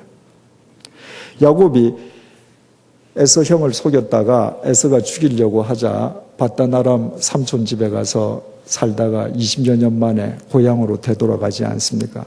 그 길에서 자기가 가장 사랑하던 내 아내 중에 라헬, 가장 사랑하던 라헬이 아이를 낳고 죽습니다. 창세기 35장 18절입니다. 그가 죽게 되어 그의 혼이 떠나려 할 때에 아들의 이름을 베논이라 불렀으나 그의 아버지는 그를 베냐민이라 불렀더라. 라헬이 길에서 해산을 하다가 죽습니다. 죽으면서 지금 아들을 낳았는데 엄마가 아들에게 이름을 지어줬습니다. 베논이다. 뜻은 슬픔의 아들이라는 겁니다. 야, 이게 애미도 없이 애미도 없이 이 세상을 지금 살아갈 테니까 이거 정말 얼마나 불쌍하냐.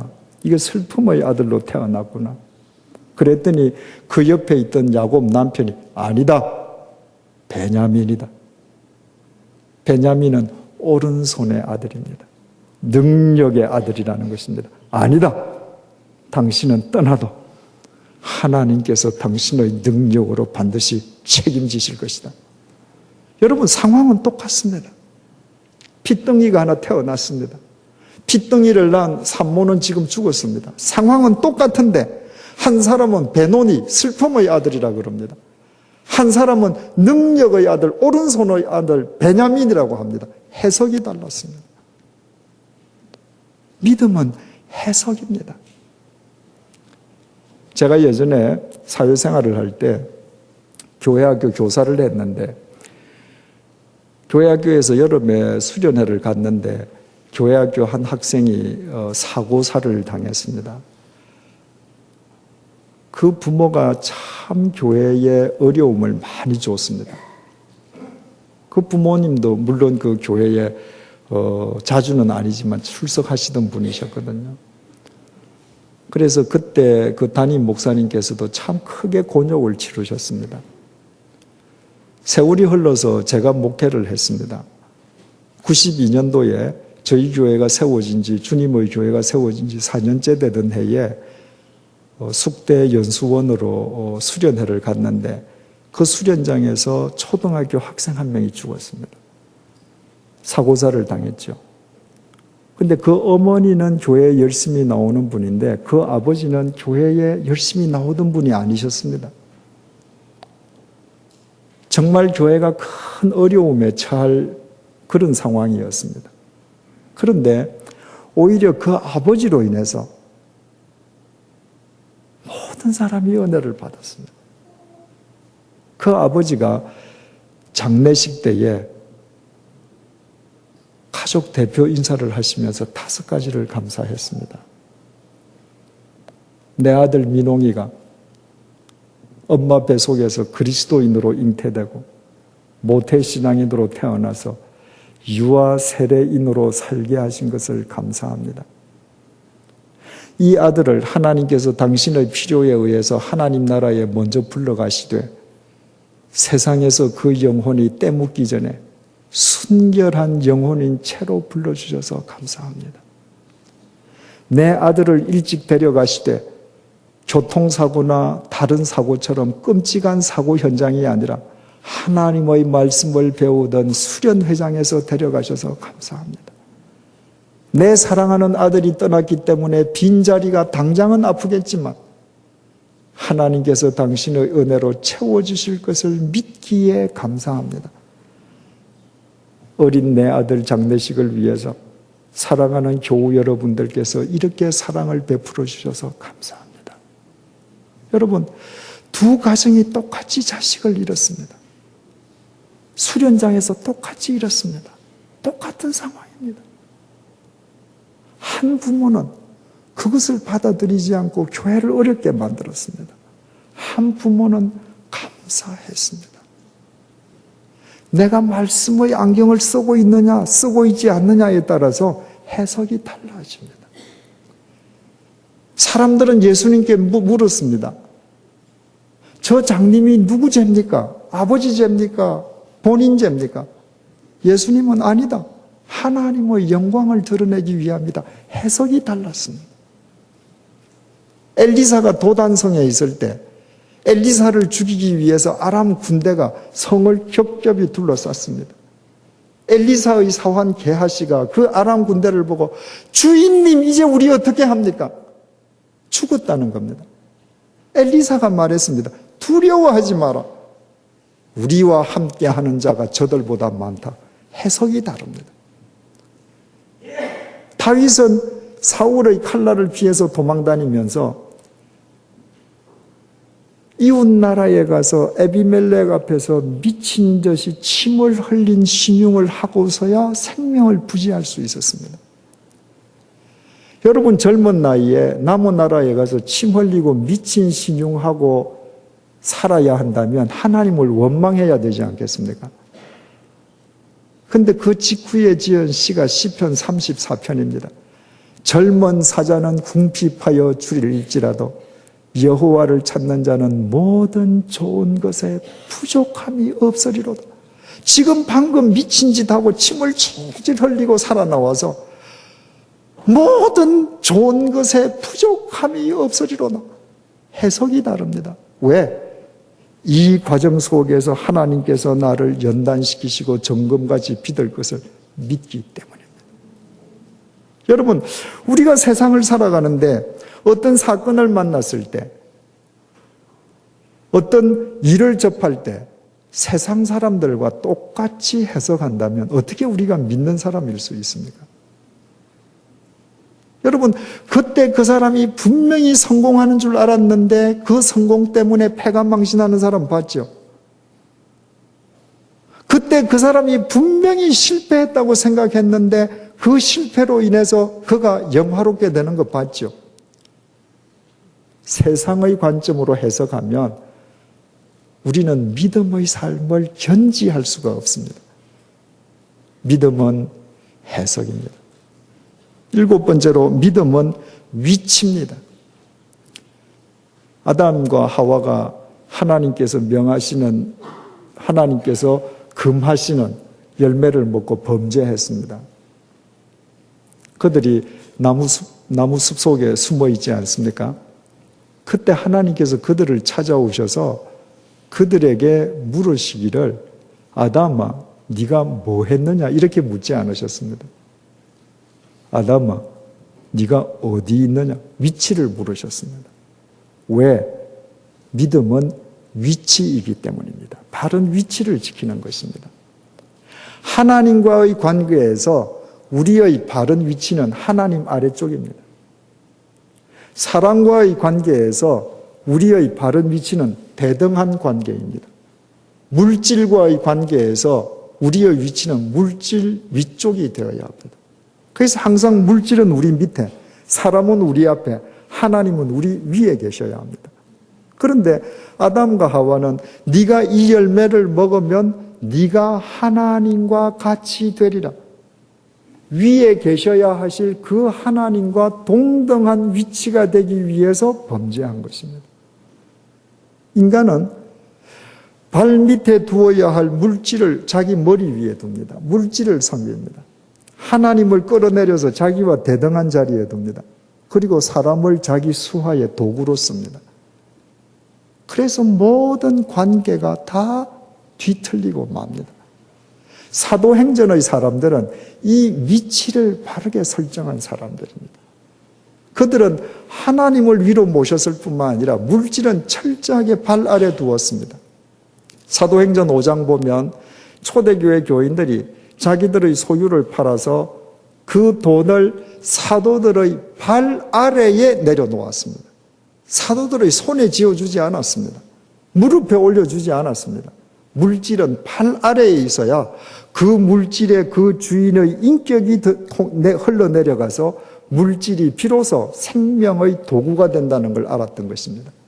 물질을 머리 위에 두면 비물질적인 물질의 노예가 인간이 되므로 인간 자체가 인간성을 소멸하게 됩니다. 사도행전 1장 1절을 보면 사도행전을 받는 수신자 이름이 기록되어 있습니다. 테오필로요 이렇게 기록되어 있습니다. 그런데 누가가 사도행전을 기록하면서 제일 먼저 데오빌로요 하고 수신자 이름을 밝혔는데 사도행전을 데오빌로에게 보내기 전에 누가가 먼저 보내었던 글이 있습니다. 여러분이 잘 아시는 바와 같이 누가복음이죠. 그런데 누가복음 1장 3절은 데오빌로가 누가에게 쓰면서 데오빌로 각하여 이렇게 불렀습니다. 첫 번째 글에서는 데오빌로 각하여라고 불렀는데 두 번째 편지를 쓸 때에는 각하여를 뗐습니다.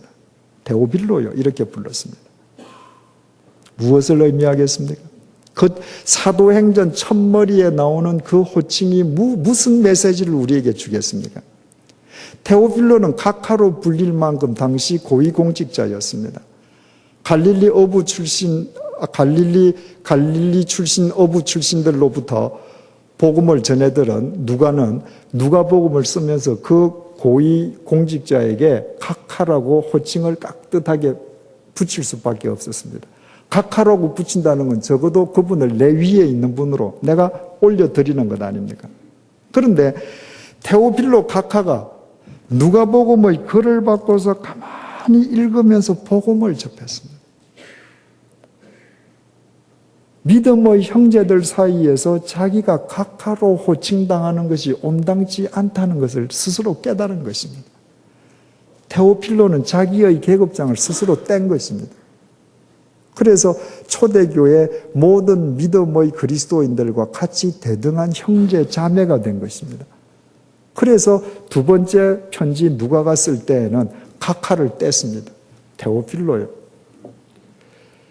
여러분 윗자리에 있는 사람이 스스로 계급장을 떼주지 않으면 아래 사람은 그 계급장 절대 못 뗍니다. 윗사람이 계급장을 떼어주지 않는 한은 아래 사람과 대등한 관계가 절대로 맺어지지 않습니다. 서구 사람들은 이름을 그저 호칭 이름 부르면 되잖아요. 우리는 아들이 아버지 이름 못 부르지요. 수하 사람이 상사 이름 못 부르죠. 더더구나 그 유교의 가부장적인 그런 계급 인식이 아직 남아 있어서 교회의 직분도 계급으로 인식되는 교회가 많거든요. 아무리 믿음이 좋은 시어머니도 며느리하고 좋은 관계를 맺는 시어머니는 참 드뭅니다.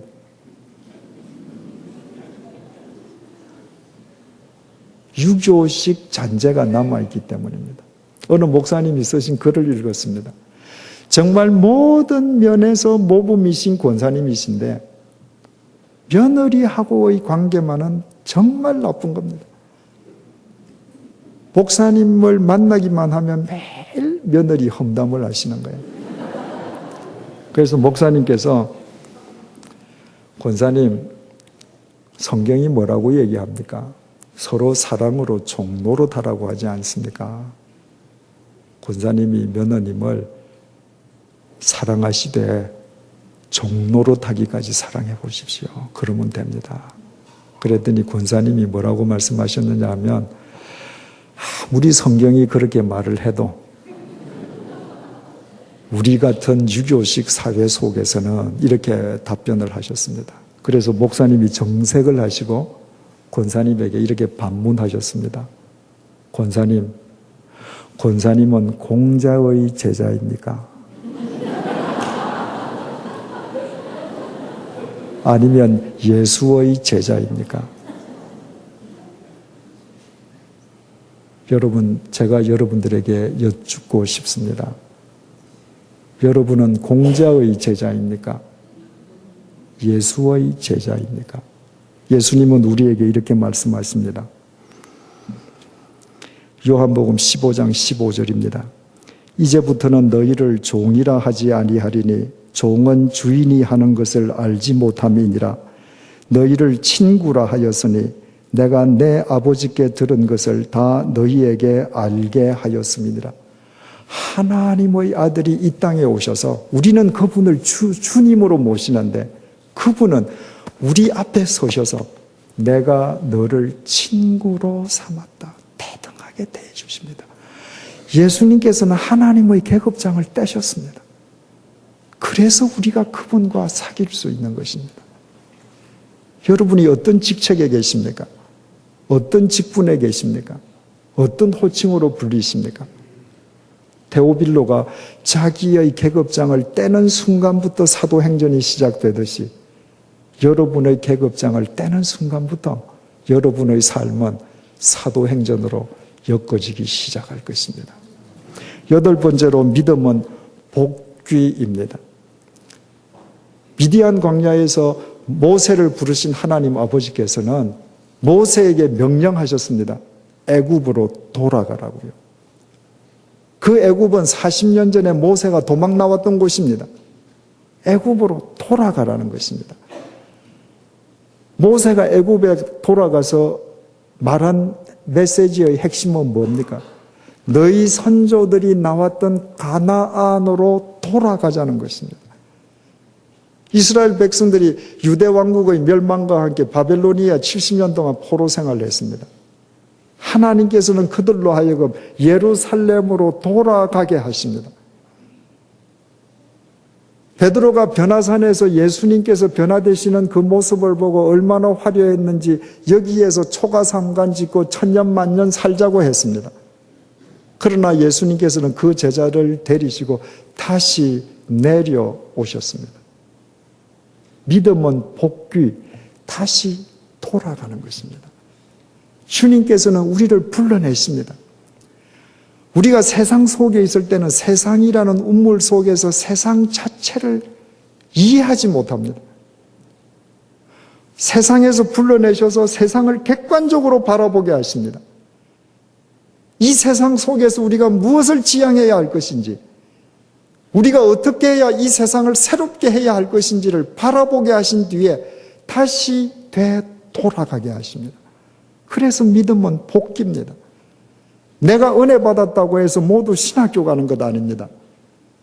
내 살림을 다 내팽개치고 교회에 와서 산다고 해서, 기도원에 가서 산다고 해서 하나님께서 기뻐하시는 것 아닙니다. 내 삶의 현장으로 돌아가는 것입니다.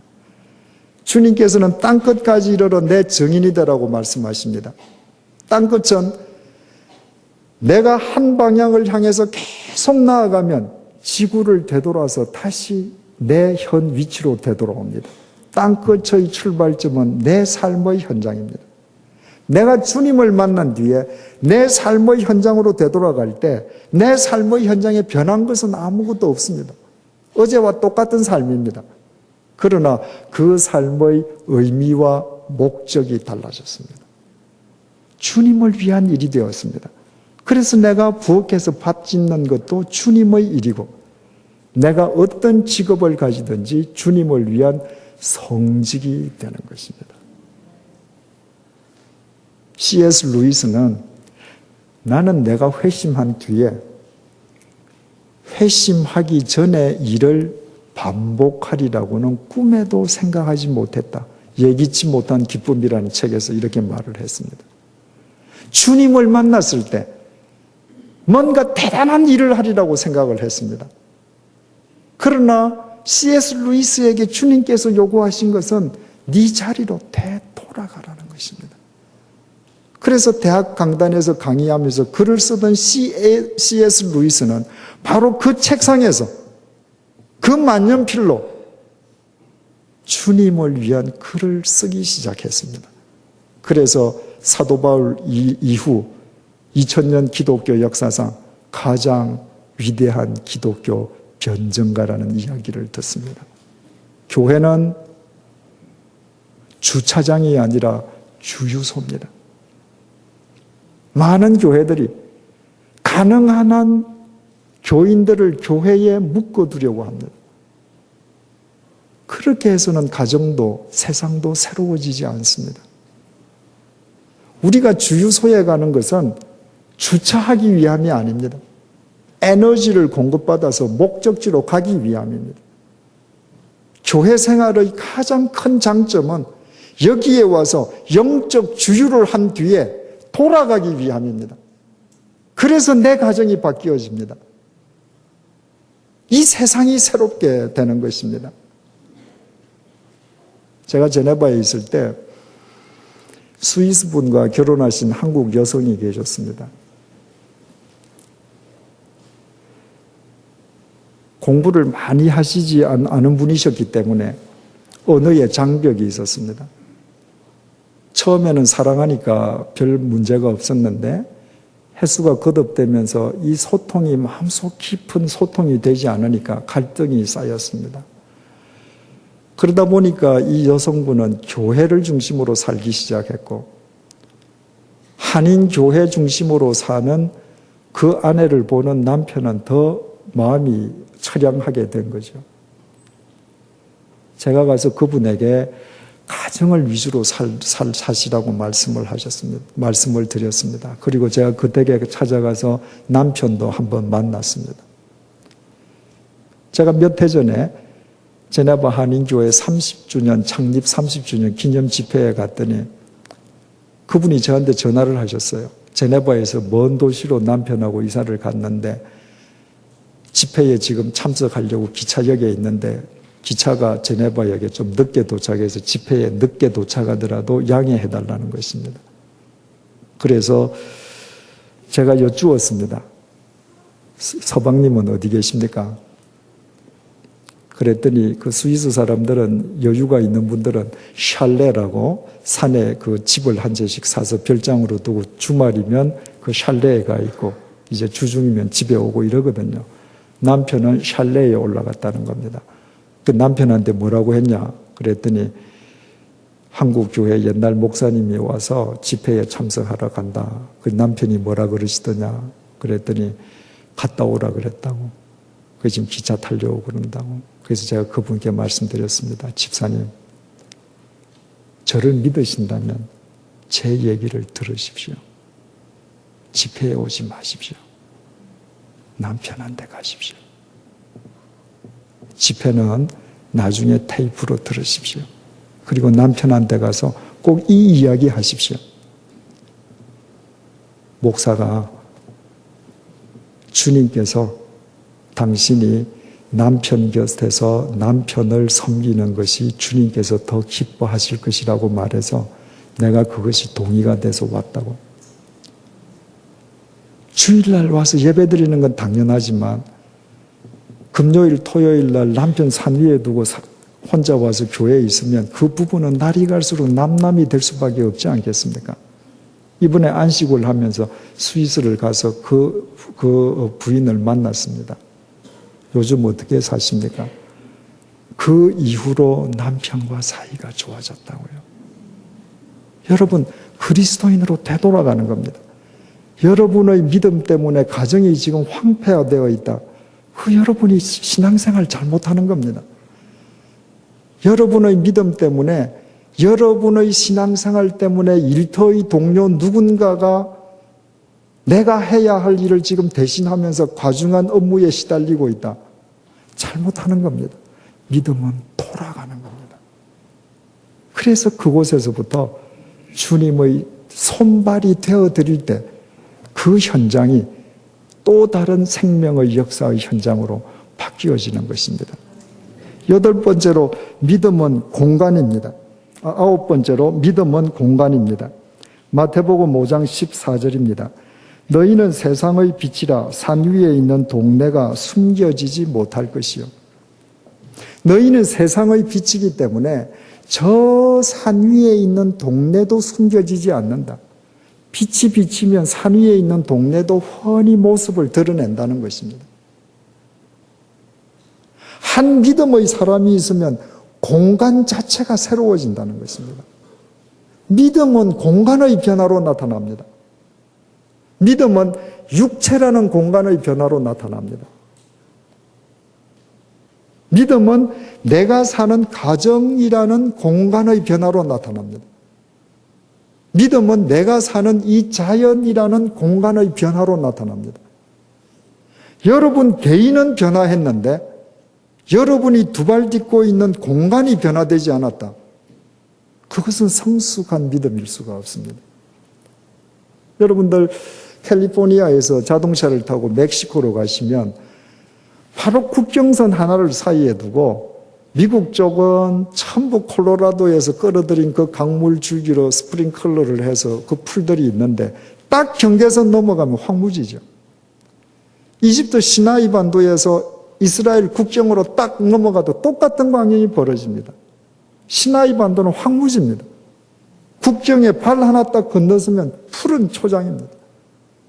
오스트리아에서 슬로베니아에 산은 딱 붙어 있습니다. 그런데 국경을 건너면 오스트리아의 산들은 그렇게 비옥한데 동구권에 속했던 슬로베니아로 넘어가면 황폐합니다. 이유는 뭐죠? 나무가 다른가요? 땅이 다른가요? 아닙니다. 사람이 다릅니다. 누가 사느냐에 따라서 공간이 달라집니다. 여러분, 알코올 중독자가 사는 사람의 방하고 신실한 도인이 사는 사람의 공간하고 같을 수가 있겠습니까? 믿음은 공간입니다. 여러분으로 인해서 여러분의 가정이라는 공간이 얼마나 달라졌습니까? 여러분으로 인해서 여러분의 교회 공동체라는 공간이 얼마나 더 생명력 있게 되었습니까? 여러분의 일터의 공간이 얼마나 새로워졌습니까?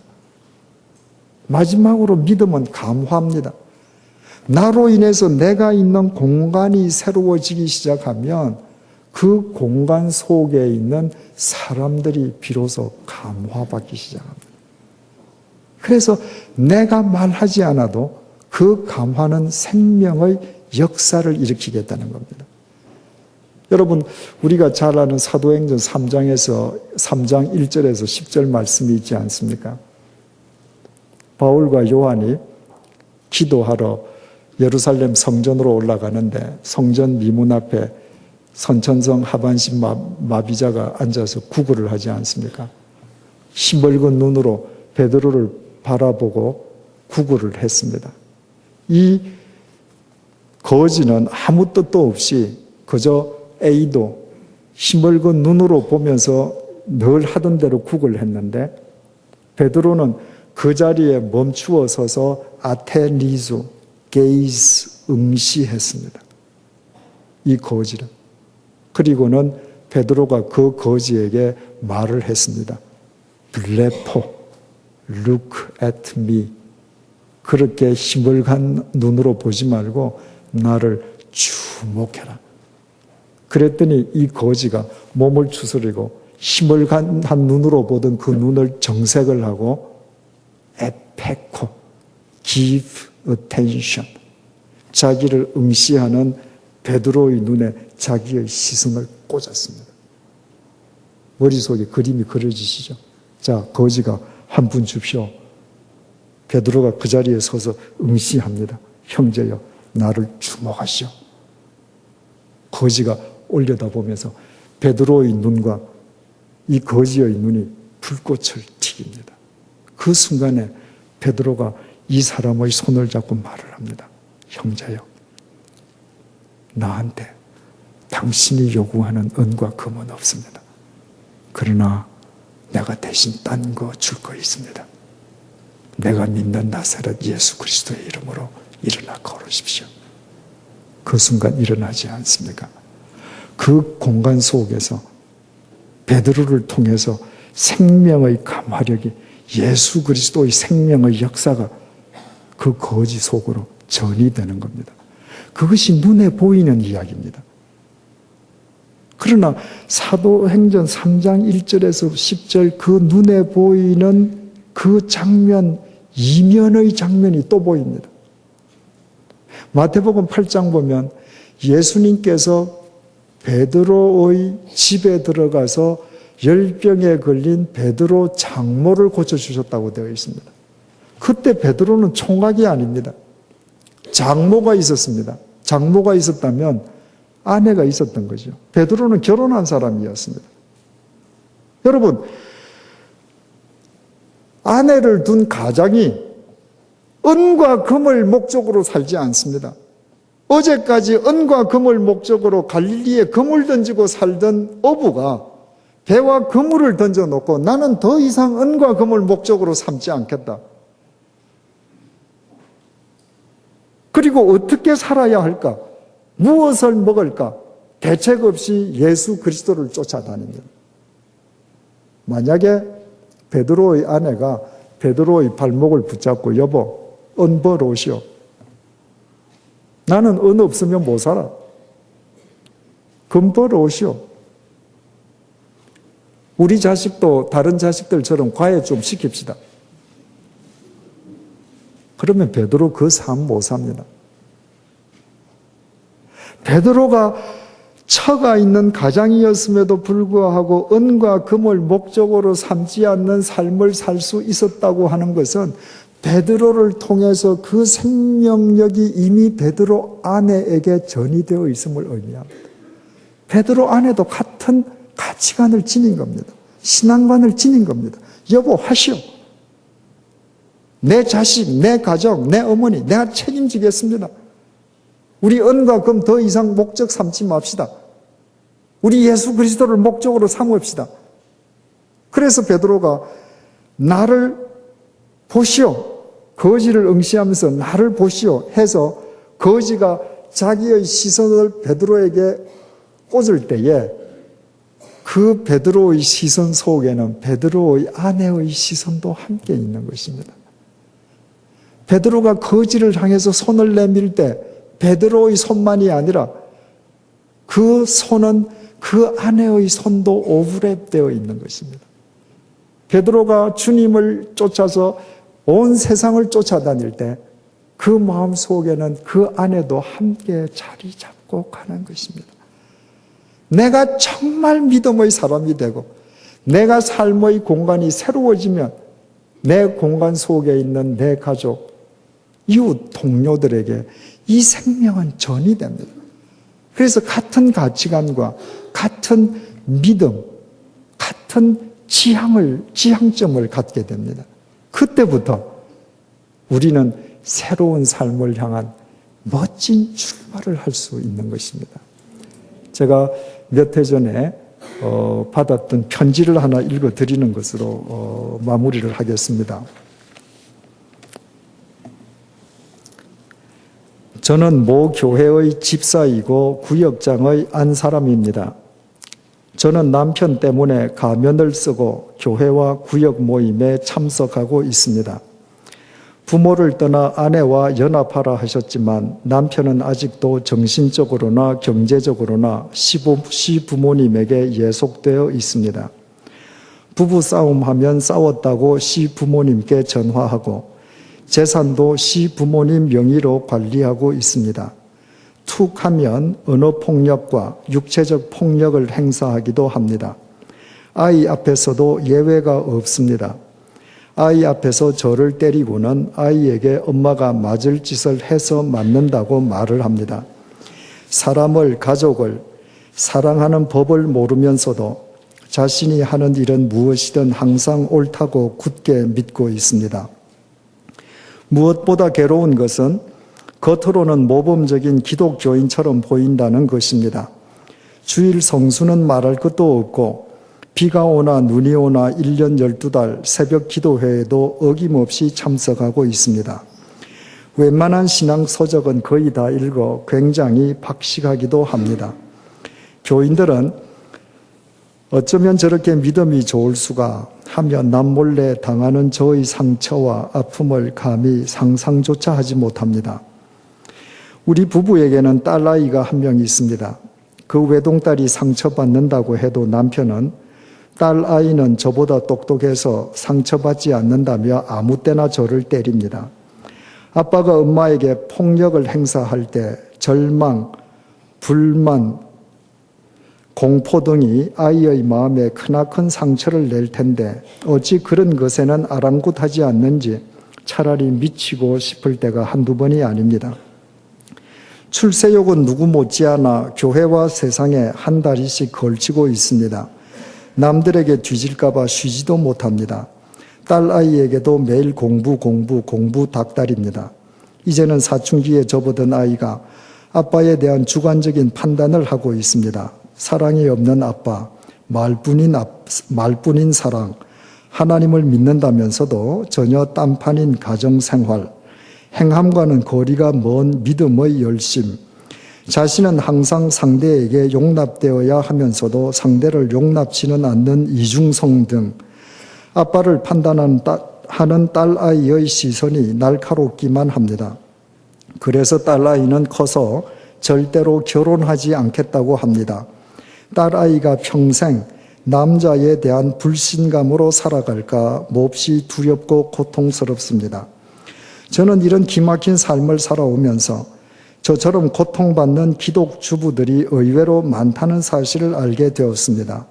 기도하며 믿음으로 이기려고 해보지만 남편에게 쌍욕을 들으며 구타당하고 나면 정신적인 피폐함과 더불어 자존감의 상실감으로 아무 생각도 없이 그저 무기력해질 뿐입니다. 하도 멍청이라고 구박을 받아서 제가 정말 하나님께도 아무 가치 없는 자로 여겨지면서 진짜 멍청한 상태로 살아가고 있습니다. 목사님, 이런 미성숙한 신앙의 남편들을 위해 책을 써주십시오. 그래서 그 곁에서 눈물 짓는 아내들과 상처받는 자식들이 주님 안에서 회복될 수 있도록 도와주십시오. 내일이면 좀 더 기도하고 참을 걸 왜 그런 메일을 보냈을까 하고 후회할지도 모르겠습니다. 그래서 미성숙한 남편들과 절망하는 아내들, 그리고 그 가운데에서 아파하는 자식들을 위해 그냥 전송 버튼을 누릅니다. 죄송합니다. 저는 이 편지를 처음 받고 어떻게 참 이런 고약한 남편이 있을까 이렇게 생각을 했습니다. 그런데 시간이 지나면서 이 편지를 제가 몇 번 또 읽고 이런 분을 어떻게 도와드릴 수 있을까 생각하는 가운데에 이런 생각을 하게 되었습니다.